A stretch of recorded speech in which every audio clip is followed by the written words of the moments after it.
Dépister pour contenir un foyer d'infection. Ce refrain bien connu s'applique aussi au bétail.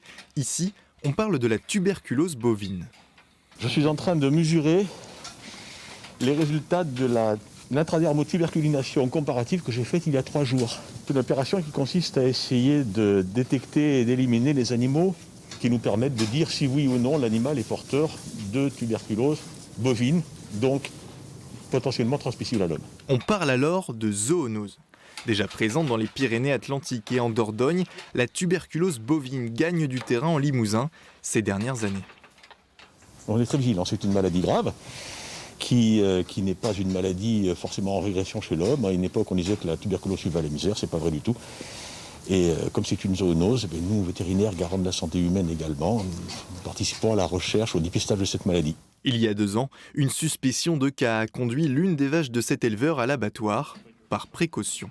J'ai été dédommagé, mais dédommagé sur une bête quelconque. On est payé au forfait, c'est pas intéressant.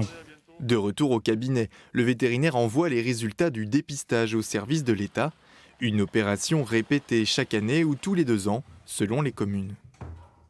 Cette maladie est très difficile à dépister sur les animaux. La règle générale, c'est l'abattage de tous les animaux du cheptel et la même recherche dans la faune sauvage qui peut être sur l'exploitation, notamment sur les blaireaux qui peuvent avoir également attrapé la maladie et donc la véhiculer. La deuxième difficulté, c'est que la mycobactérie qui est responsable de la tuberculose bovine, elle peut résister et rester longtemps présente dans l'environnement. D'où l'importance aussi de s'occuper de la faune sauvage. Il y aurait bien une solution, la vaccination des bovins, mais celle-ci est interdite, elle est réservée à l'humain.